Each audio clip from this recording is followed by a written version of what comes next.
The sun, our ultimate source of life and energy. It's estimated that every hour enough solar energy reaches the Earth's surface to power the entire planet for a year. Today, many Massachusetts residents are investing in solar, and for a wide range of reasons. Every bit of the electricity that's produced is either we're using it or we're sending it back to Instar. We're reducing our carbon footprint from this. My wife and I have wanted to take the right steps for the planet. We need to get off oil. It's very important for us not to be dependent on oil, and we have the means to do it. Massachusetts, like the other New England and Northeast states, is at the end of the energy pipeline, the natural gas pipeline. We don't have the type of indigenous fuel sources that other states can benefit from. And so it's important for us to look at a diversified fuel strategy, and renewable energy along with other fuel sources are important for Massachusetts' energy needs. In addition, Massachusetts has very strong greenhouse gas reduction goals, environmental goals, and so renewable energy and solar PV as a technology helps us meet our overall goals. They work year-round. They're actually pretty productive in the spring and in the fall, even though it's colder, because the transistors, from what I understand, actually function better in the cooler weather than they do in the warmer weather. The solar panels work more efficiently when they're colder. They have what's called a negative temperature coefficient. That just means on hot, sunny days, they're less efficient, and on cold, sunny days, they're more efficient. Today, so far, we've produced 5.25 kilowatt hours of electricity, and it's only 1140 or so. So we're doing pretty well. If you look at the chart below, you can see this is yesterday as it started to get later in the day, last night, and now the panels are beginning to produce again. So if I look at any point on the line, for example, that's 8:10 in the morning, and if I look up here, it's just about now. Well, actually, it's a half an hour behind. So I can follow the production of my electricity. But what makes a home a good candidate for solar panels? And what factors should be taken into consideration? This house has a great southern exposure. It has very little shading, and it's at the optimal angle, which is around 35 to 40 degrees. Makes it great for solar. And so I'm looking at the surrounding buildings and trees and what might shade the roof, if it's shaded at all. I'm also looking at the access to the roof, because a big part of the job is the physical part of putting the panels up there, and how are we going to get up and do that? How are we going to stage the job? I got it. Where will we, have the electric run down to the basement? So there's roof work, there's examining the structure of the rafters, make sure the building is structurally sufficient to put solar panels on. Then you also take a look at the utility room, where the electric panel is. What kind of service does the house have? Are there open breakers in the electric panel that we can use? Things like that.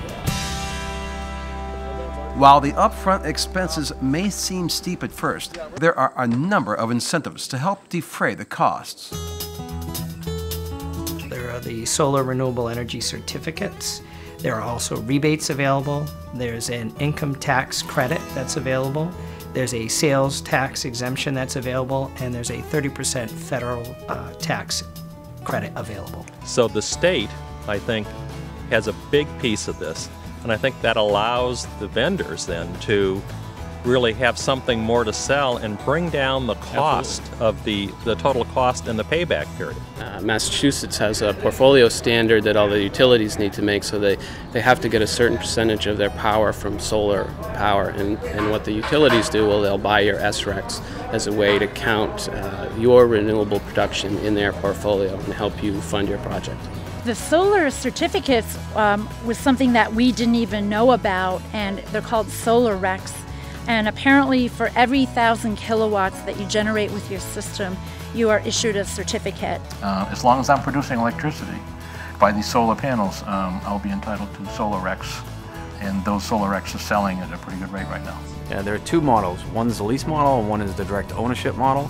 The leasing model is very attractive, especially for those homeowners or system owners that don't have the upfront capital to put down to purchase the system. So you always know for the next 20 years of the life of the lease contract what your price for your electricity is going to be, which is different than right now if you're with the utility. It could fluctuate depending on a number of variables. And there is no cost generally to the owner of the system up front. Solar panels can not only power your home, but the excess electricity can actually be sold back to the utility company. We typically have a bill of somewhere in the vicinity of about $140 a month. Right now, we're looking at the average being somewhere around $35 to $45. The second part is that we have the ability to net meter our electricity back to NSTAR. And so that's a positive. So if we're producing more electricity during the daytime than we're using, then I'm net metering back to NSTAR and at the same exact rate, retail rate, that they're charging me for electricity for the kilowatt hours. We haven't had an electrical bill since they turned it on. We've generated about 6,200 kilowatt hours as of today, and we've sent 3,200 of them back to the grid. So we've only used a net of 3,000 kilowatt hours so far. Of course, not every home is a perfect fit for solar power. But for those that are, is it worth it? I wish we'd done this 10 years ago if I'd known it was going to pay off like it did. We just didn't know, you know, when you don't know and you're investigating and you're waiting for a time to have everything catch on. We're extremely happy. I wish we had a bigger roof. Once you put it in and you see how it works, I think you become more passionate about it. And once you realize that the state is behind it as well. Yeah. And the federal government actually is also behind it, because I also get a federal tax credit. Right. Now, which is sizable. It's interesting because we're in Florida part of the year, and they have no incentives. I think one important thing to note is that solar PV is both from a energy diversity perspective and from a environmental perspective, a very positive type of renewable energy generation that is not just available to businesses and governments, but also to residents. And we're excited here in Massachusetts to see the solar PV market really growing and there being a lot of opportunity across all sectors to take advantage of it. Whenever we install a solar panel, that piece of equipment is going to be generating clean electricity for at least 25 years. And so maybe even long after I'm gone, this equipment that we're installing today is going to be doing good for everyone. And you know, every once in a while we have to kind of stop and remind ourselves that we're in the business of doing things not just for today, but for the next generation. And that is exciting.